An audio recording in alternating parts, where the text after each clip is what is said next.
입니다. 아멘. 시온 찬양대의 힘찬 찬양 감사합니다. 아멘. 지난 9월 23일부터 25일 일정으로 대한예수교 장로회 통합측 총회에 처음으로 참석을 하였습니다. 1,500명의 총대들이 전국에 모여서 영락교회에서 총회를 열어 중요한 안건들을 결의하고 토의하였습니다. 이번 제110회 총회의 주제는 용서 사랑의 시작입니다 였습니다. 우리 다 같이 한번 읽어볼까요? 용서 사랑의 시작입니다. 이 주제야말로 지금 우리가 경험하고 있는 가장 중요한 시대적 요구이고 또 하나님의 마음이 담겨 있는 주제라고 생각을 했습니다. 그만큼 우리 사회가 직면하고 있는 이 세상이 갈등이 너무나도 심각한 사회에서 우리가 살아가고 있기 때문에 그렇습니다. 가정 내의 불화, 교회 안의 갈등, 정당 사이의 갈등, 국가 간의 갈등, 모든 갈등의 배후에는 도대체 어떤 마음이 도사리고 있는 것일까? 그것은 서로 용서하지 못하는 마음이 내재되어 있는 겁니다. 내가 당한 것을 그대로 갚겠다는 보복심이 많은 거죠. 그런데 이러한 마음으로는 절대로 문제를 해결할 수 없다는 겁니다. 이번 총회 주제였던 용서에 대한 메시지를 들으면서 과연 용서가 쉬운 문제인가? 그리고 우리 안에 내재되어 있는 그 상처를 어떻게 회복할 수 있겠는가 하는 생각을 했습니다. 왜냐하면 용서한다는 것은 참 귀하고 소중한 일이지만은 한편으로는 가장 힘든 것이 용서이기 때문에 그렇습니다. 그래서 용서하라는 메시지를 들으면은 머리로는 이해가 되지만은 마음 한켠에는 불편한 마음이 드는 겁니다. 그만큼 용서하기가 어렵다는 거죠. 특별히 우리에게 깊은 상처를 준 사람에게 용서하는 것 쉽지 않습니다. 깊은 상처를 주지 않아도 용서하는 것은 어려워요. 구약 성경에 보면은 용서의 사람 요셉에 대한 이야기가 나옵니다. 그런 형들로부터 버림받았고요. 그 과정 속에 죽을 뻔했습니다. 또한 노예 상인에게 팔리는 정말 극한의 고통을 겪어야만 했습니다. 평생 살아오면서 자신에게 상처를 준 형들을 용서한다는 것, 이게 어떻게 쉬운 일이겠습니까? 요셉은 그럼에도 불구하고 모든 고난 속에서 하나님과 함께 동행함으로써 하나씩 고난을 이겨내고 나중에는 예굽의 총리가 되었습니다. 그 후 예굽 제사장의 딸과 결혼하여서 두 아들까지 낳는 은혜를 받았습니다. 그 두 아들의 이름이 무엇인가? 므낫세와 에브라임이었습니다. 창세기 41장 51절과 52절 다 같이 읽겠습니다. 요셉이 그의 장남의 이름을 므낫세라 하였으니 하나님이 내게 내 모든 고난과 내 아버지의 온 집 일을 잊어버리게 하셨다 하며 처남의 이름을 에브라임이라 하였으니 하나님이 나를 내가 수고한 땅에서 번성하게 하셨다 함이었더라. 아멘. 요셉이 첫 아들을 낳을 때에 므낫세라는 이름을 지었는데 이 아들의 이름의 뜻이 뭐냐면 하나님이 나의 모든 고난과 내 아버지 집에서 겪었던 모든 일을 잊어버리게 하셨다라는 그런 뜻을 담아서 므낫세라는 이름을 지었습니다. 아마도 요셉이 아들을 보았을 때에 마음에 뭔가 그 응어리졌던 그 상처들이 이렇게 풀어지고 해결되지 않았나라는 생각을 해보게 됩니다. 그리고 그 이름을 짓기까지 하나님께서 아마 요셉에게 이런 마음을 줬을 겁니다. 요셉아, 이제 네가 애굽의 총리가 되었고 사랑스러운 아내를 만나 두 아들을 낳게 되었으니 이제 형들을 용서하면 어떻겠냐. 요셉이 그러한 하나님의 마음을 받아서 첫째 아들 이름을 므낫세라고 지으면서 이제 과거의 나의 아픔을 다 잊어버리기를 원합니다. 형들을 용서하기를 원합니다. 라는 그 고백을 올린 겁니다. 그리고 둘째 아들을 낳았는데 그 아들의 이름을 뭐라고 지었냐면은 에브라임이라고 지었어요. 에브라임의 이름의 뜻은 하나님이 나를 번성하게 하신다라는 뜻입니다. 마음에 응어려진 상처가 해결되고 형들을 용서하게 되니까 하나님이 나에게 번성하게 하는 축복을 주셨구나라는 것을 깨닫고 둘째 아들의 이름을 에브라임이라고 지었습니다. 하나님의 일하심이 얼마나 놀라운가. 내가 먼저 용서를 선포하고 사람들로부터 가족들로부터 받았던 그 상처를 흘려버리니까 하나님이 나에게 더 큰 축복을 주셨다는 거예요. 인간이 가진 가장 무서운 집착 중에 하나가 뭔가 하면은 복수에 대한 집착입니다. 내가 받은 만큼 똑같이 너한테 돌려주겠다. 그런데 수많은 사람들이 이 복수에 대한 집착 때문에 망가졌어요. 성공한 후에 더 악한 사람이 되었습니다. 악을 악으로 갚으려다가 나중에는 이상한 사람이 되어버린 거예요. 그래서 하나님이 오늘 저와 여러분을 향해서 용서하라라고 말씀하는 거예요. 우리는 요셉의 두 아들의 이름 므낫세와 에브라임이라는 이름 속에서 오늘 우리가 깨달아야 될 것은 먼저 므낫세 해야 에브라임이 찾아온다는 거예요. 내가 먼저 용서해야 내 마음의 상처가 풀어지는 거예요. 내가 용서를 선포해야 하나님의 놀라운 축복과 치유가 우리 삶에 찾아오는 겁니다. 그래서 인생에 있어서 우선순위는 먼저 므낫세 해야 된다. 잊어버리는 거예요. 하나님께 그거를 맡기고 잊어버리는 거예요. 복수에 대한 그 마음을 하나님께 내려놓는 겁니다. 그래야 이 악순환을 끊어버릴 수가 있어요. 그래야 내 삶에 진정한 평화와 자유가 찾아오는 겁니다.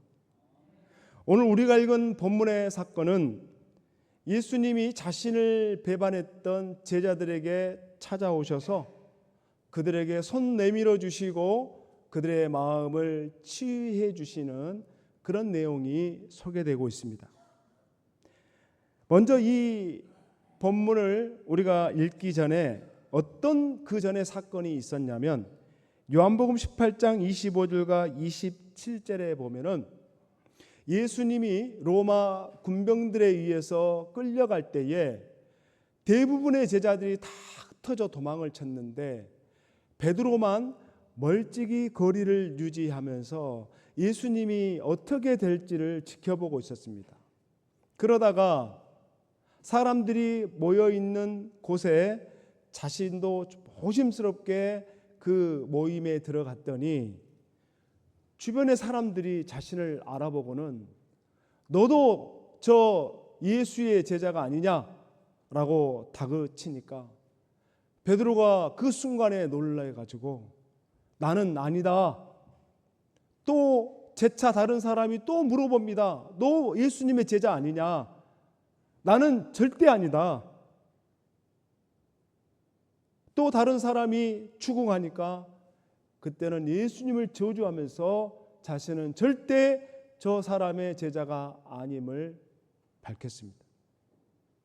처음에 베드로가 내가 주와 함께 죽을지언정 나는 절대로 예수님을 배신하지 않겠다라고 말했던 사람이에요. 그때 예수님이 이 베드로를 향해서 예언적으로 이런 말씀을 하셨는데 네가 오늘 밤 닭이 울기 전에 3번 나를 부인하리라. 그런데 그것이 현실이 되어버렸어요. 그러니 그 베드로의 마음이 얼마나 무겁겠습니까? 괴롭죠. 잊어버린 인생에서 삭제하고 싶은 아픈 상처들이에요. 그 후에 제자들은 서로 암묵적으로 그 사건에 대해서 아무 말을 하지 않습니다. 그러면서 마치 아무 일이 없었던 것처럼 몇 명의 동료들과 함께 고기를 잡으러 갔습니다. 그런데 하필 그날따라 고기가 한 마리도 잡히지 않는 거예요. 마음도 무거운데 일도 잘 되지 않습니다. 그때 어떤 사람이 해안가에서 이렇게 말합니다. 너희에게 고기가 있느냐? 없습니다. 그러면 그물을 배 오른편에 던지라. 그리하면 잡히리라 라는 말을 들었습니다. 제자들은 그분의 말을 들어 그물을 배 오른편으로 던졌는데 얼마나 많은 물고기가 잡혔는지 그물을 들어 올릴 수 없을 정도의 많은 물고기를 잡았습니다. 그때 요한이 직감적으로 베드로를 향해서 말했습니다. 주님이시다. 그 말에 베드로가 겉옷을 두른 후에 헤엄을 쳐줘 주님을 영접했습니다. 육지에 올라와 보니까 숯불이 피어 있고 그 위에 생선과 떡이 있었습니다. 힘들고 지친 그 제자들을 위로하고자 주님이 마련해 놓으신 조찬이었어요. 그렇게 서로 별다른 얘기 없이 식사를 한 이후에 예수님이 베드로에 향해서 이렇게 물어요. 요한의 아들 시몬아, 네가 이 사람들보다 나를 더 사랑하느냐? 갑작스러운 질문을 받았습니다. 네, 제가 주님을 사랑하는 줄 주님이 아십니다. 그걸 몇 번 물어봤냐면 3번을 물었어요. 그 질문 속에 베드로는 떠올리고 싶지 않은 과거의 아픔이 생각이 나는 거예요. 예수님을 절대로 부인하지 않을 거라고 호언장담했지만 예수님 말씀처럼 3번을 부인했던 자신의 모습이 생각이 나는 거예요. 그런데 주님도 똑같이 3번을 묻는 거예요. 네가 나를 사랑하느냐? 주님이 왜 베드로에게 찾아오셨습니까? 베드로가 과거에 자신에게 상처를 주었던 거 들춰내고 책망하기 위해서 예수님이 베드로를 찾아온 겁니까? 아니죠. 그 상처를 치유해 주시려고 오신 거예요. 모든 사람에게는 누구나 상처가 있습니다. 이 세상을 살면서 상처가 없을 수는 없어요. 내가 누군가에게 상처를 줬거나 아니면 내가 누군가에게 상처를 받았거나 태어나면서 죽을 때까지 알게 모르게 상처를 주고 상처를 받고 살아가는 것이 인생이에요. 그러니까 인생에 관한 결론은 뭐냐? 너도 아프고 나도 아프고 다 아프다 얘예요. 아파요.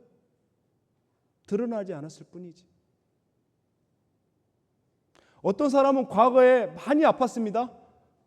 어떤 사람은 지금 아프고 있어요. 어떤 사람은 앞으로 아플 거예요. 아픔을 통과하지 않는 인생은 단 한 명도 없어요. 누구나 아프다는 이 사실. 아, 나만 아픈 것이 아니구나.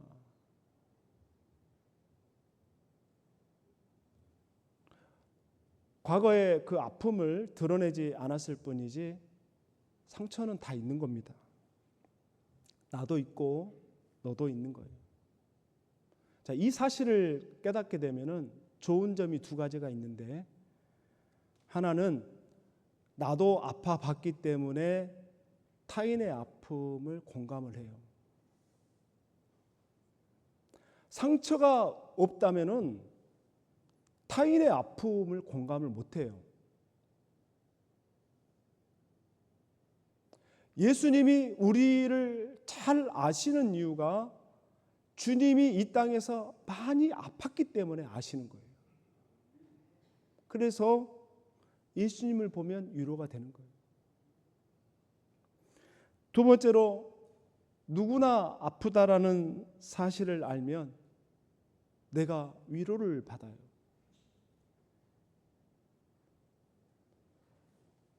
나만 힘든 줄 알았는데 그냥 절규하면서 나만 힘든 고통이라고 막 절규하는데 주님의 십자가가 보이는 거예요. 주님의 책찍맞음이 느껴지는 거예요. 사람들이 예수님을 향해 침뱉고 조롱하고 뺨을 치는 그 장면이 생각이 남으로써 내가 당하는 아픔은 아무것도 아닌 거구나 라는 깨달음이 오는 거예요. 타인의 아픔을 보면서 내가 치유가 되는 거예요. 오늘 본문에 예수님이 베드로에게 찾아오셔서 그의 심령을 만져주고 계시거든요. 그럼 어떻게 주님이 그 마음을 다루셨는가? 세 가지를 말씀을 드립니다. 첫 번째로는 상처를 대면하라입니다. 다 같이 읽겠습니다. 상처를 대면하라. 요한복음 21장 15절에 보면 그들이 조밥 먹은 후에 예수께서 시몬 베드로에게 이르시되 요한의 아들 시몬아 네가 이 사람들보다 나를 더 사랑하느냐 하시니 이르되 주님 그러하나이다. 내가 주님을 사랑하는 줄 주님께서 아시나이다. 이르시되 내 어린 양을 먹이라. 예수님이야말로 많은 사람들에게 상처를 받았습니다. 가장 가까이에서 의지할 만한 제자들로부터 다 버림받았어요. 근데 예수님은 인간의 연약함을 잘 알기 때문에 그들을 정죄하지 않아요. 오히려 먼저 손 내밀어 주시고 찾아가 주시고 그 아픈 마음을 위로해 주시는 거예요. 요한의 아들 시몬아 네가 이 사람들보다 나를 더 사랑하느냐.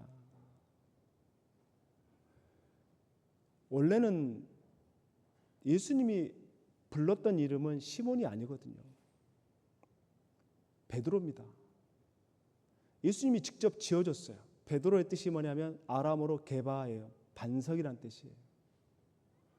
근데 이 상황에서는 예수님이 베드로라고 말하지 않아요. 원래 이름.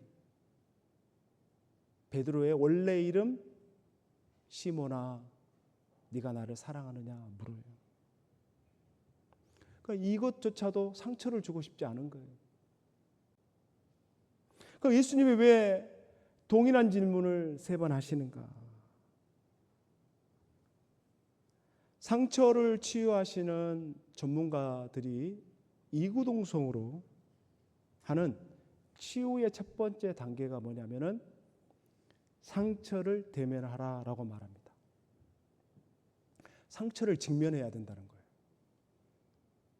그게 싫어가지고 피해버리면은 그 마음의 내면에 그 상처가 해결되지 않고 더 뿌리를 내리게 됨으로써 나중에는 나도 누군가에게 더 큰 상처를 주는 사람이 되더라는 거예요. 그런데 내 마음속에 있는 그 상처를 대면한다는 게 쉬워요? 어려워요. 피하고 싶어요. 근데 드러내놓고 밝히지 않으면은 그게 사라지는 게 아니에요. 상처는 사라지는 게 아닙니다. 끌어안고 그것을 직면하고 하나님께 그거를 맡겨드리면서 치유가 일어나는 거예요. 그래서 그때 흘리는 눈물은 치유의 눈물이에요. 상처 속에서 오는 그 눈물은 치유의 눈물이에요. 많이 울어도 좋습니다. 그 상처를 직면하고 우는 게 좋아요. 그렇지 않으면은 그 상처가 나중에 나를 올가매요. 그 쓴뿌리가 올라와서 나중에는 내가 가해자가 돼버리는 거예요. 처음에는 피해자였는데 나중에 보니까 내가 가해자가 되고 있는 거예요.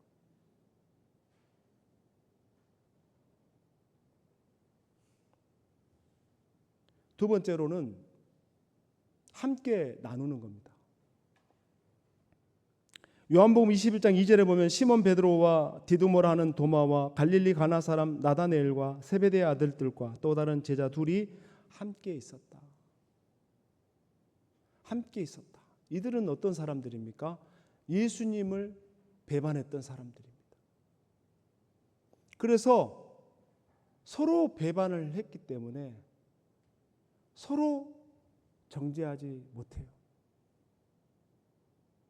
베드로가 예수님을 3번 부인했어도 다른 제자들은 감히 네가 어떻게 해서 예수님을 3번씩이나 부인할 수 있느냐 말하지 못했어요. 자신들도 배신했기 때문에. 그래서 그들은 함께 있는 거예요. 특별한 뭔가를 하지 않아도 함께 있는 겁니다. 치유 상담가들이 늘 하는 말이 뭐냐면요. 상담 받기 오신 내담자가 어떻게 치유가 되는 줄 아세요? 들어주면 치유가 돼요.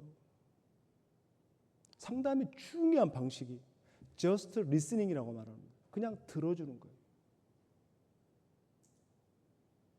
들어만 줬는데 치유가 일어나는 거예요.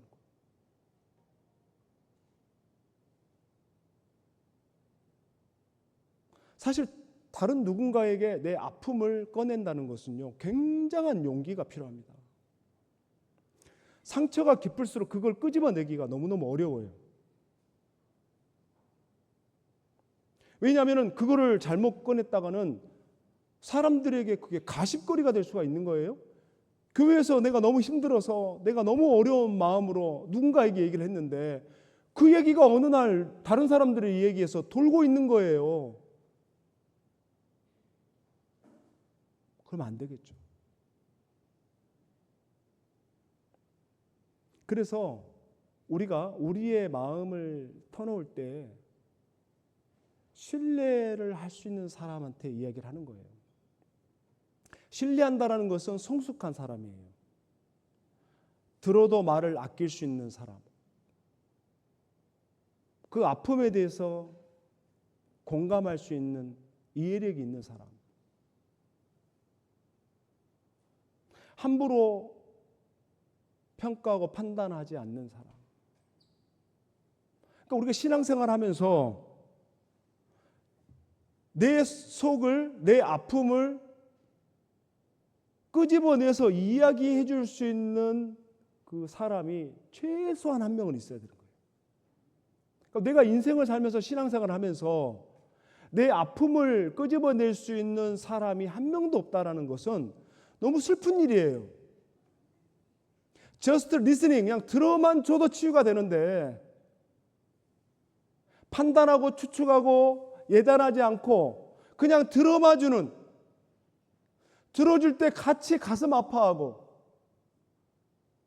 들어줄 때 같이 아픔이 느껴지고 같이 울어주면서 그냥 안아줄 수 있는 그 사람. 그 사람 한 명만 있어도 그 사람은 이겨낼 수 있는 거예요.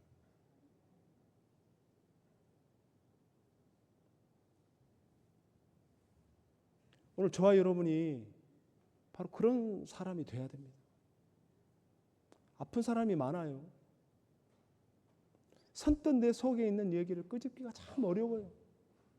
구역회에서 어떻게 그 얘기를 끄집어낼 수 있겠습니까? 어려워요. 한 사람, 내가 신뢰할 수 있는 그 사람. 꼭 온일교회 교인이 아니어도 괜찮습니다. 다른 교회 교인이면 더 좋을 수 있어요.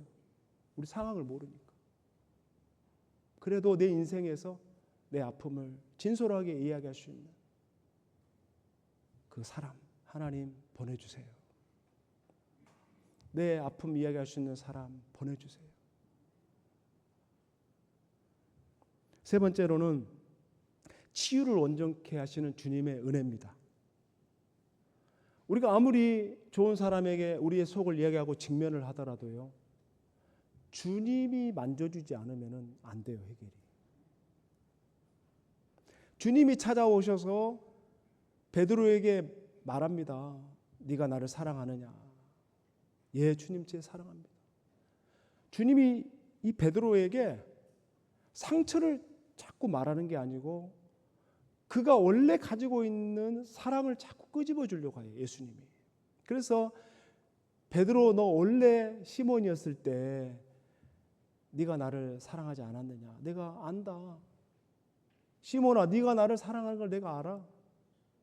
그 얘기를 계속 해주는 거예요, 베드로에게. 네 본심이 사랑이라는 걸 내가 안다. 예수님이 계속 이야기하는 거예요.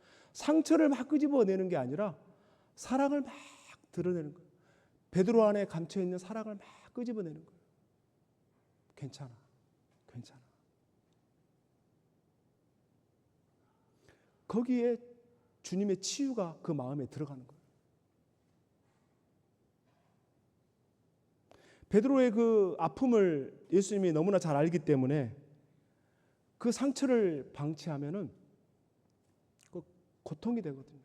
그것을 주님이 해결하시기 위해서 찾아오셔서 그 상처를 보이게 하시고 그 마음을 다루어 주시는 거예요. 말씀을 맺습니다. 이 세상을 살아가면서 상처 없는 사람은 단 한 명도 없어요. 나도 아프고 옆에 사람도 아파요. 그래서 진정한 용서가 필요한 거예요. 우리는 더 이상 상처가 더 플러스 되는 인생이 되면 안 돼요. 이거를 하나씩 흘려보내는 거예요. 잊어버리는 거예요. 주님께 맡기는 거예요. 복수심을 주님께 맡기는 겁니다. 그리고 나눠요. 주님의 도움을 구하고 기도하면은 주님이 흘려보내주셔요. 그게 흘러가야 에브라임이 오는 거예요. 오늘 저와 여러분이 이 시대적 상황 속에서 먼저 사랑을 받고 용서를 받은 자로서 이 귀한 은혜와 축복을 사랑하는 이웃들과 가족들에게 흘려보낼 수 있는 저와 여러분 될 수 있기를 주님의 이름으로 축원합니다. 아멘. 우리 함께 오늘 주신 말씀 가지고 함께 기도하기를 원하는, 찬양하기 원하는데요. 사랑합니다 예수님, 이 찬양입니다. 주님이 오늘 우리를 향해서 말씀하십니다. 내가 너를 잘 안다. 주님이 저와 여러분을 축복합니다. 우리 두 손을 한번 다 가슴에 품고 주님의 음성처럼 이 찬양을 부르면서 한번 느껴보시기를 바랍니다. 찬양하겠습니다. 사랑합니다 사랑합니다. 나의 예수님 사랑합니다. 아주 많이요 사랑합니다. 사랑합니다. 나의 예수님 사랑합니다. 그것뿐에 사랑한다 아들아 사랑한다 아들아 내가 너를 잘 아노라 내가 너를 잘 아노라 사랑한다 아들아 사랑한다 아들아 내게 축복 더하노라 내게 축복 더하 사랑합니다 예수님 사랑합니다 나의 예수님 사랑합니다 사랑합니다 아주 많이요 아주 많이요 사랑합니다 나의 예수님 사랑합니다 그것뿐입니다 사랑한다 내 딸아 사랑한다 내 딸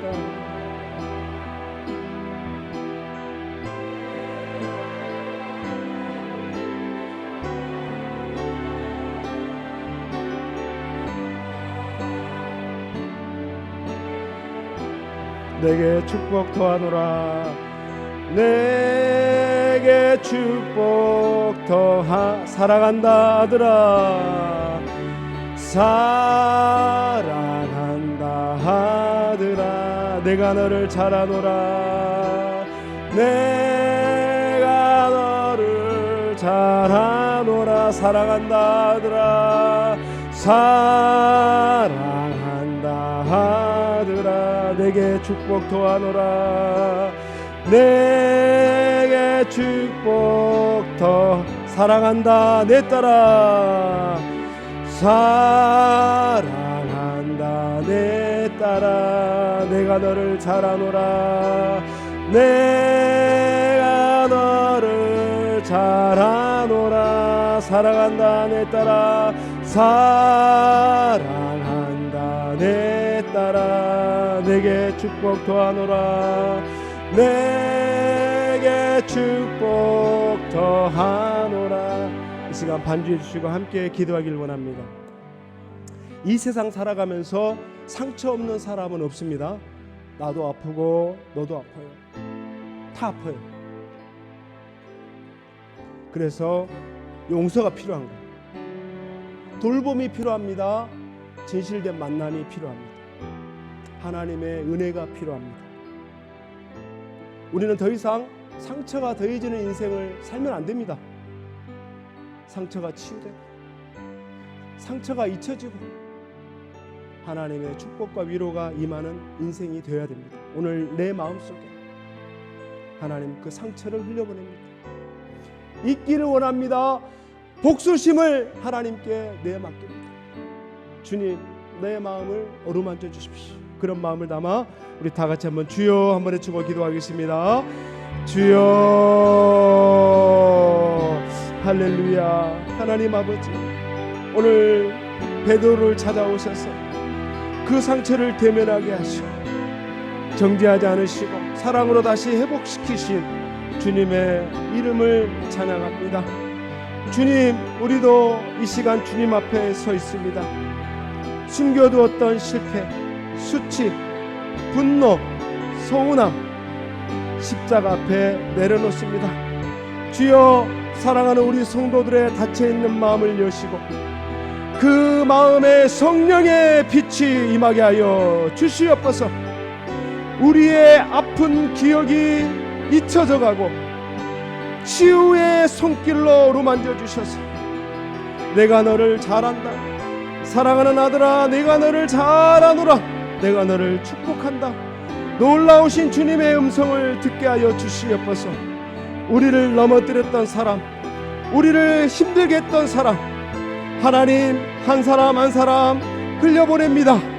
주님께 맡깁니다. 하나님 보냅니다. 잊혀버립니다. 보복을 포기합니다. 보복을 내려놓습니다. 주님께 위임합니다. 주여 축복하여 주시옵소서. 하나님이여 고통받는 사람들의 마음을 위로하여 주시옵소서. 주님의 자비와 치료하심으로 어루만져 주시고 놀라운 회복의 은혜가 사랑하는 원인의 성도들 가운데에 가득 넘치게 하여 주시옵소서.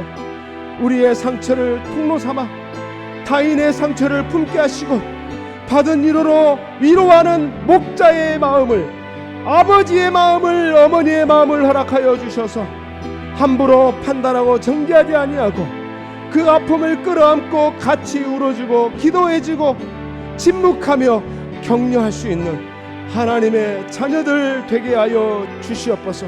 우리 원일교회가 그런 교회가 되게 하여 주시옵소서. 우리 원일교회가 그런 성숙한 교회가 되게 하여 주시옵소서. 주님, 우리의 기도를 붙잡아 주시옵소서. 좋으신 예수님의 이름으로 간절히 기도하옵나이다. 아멘.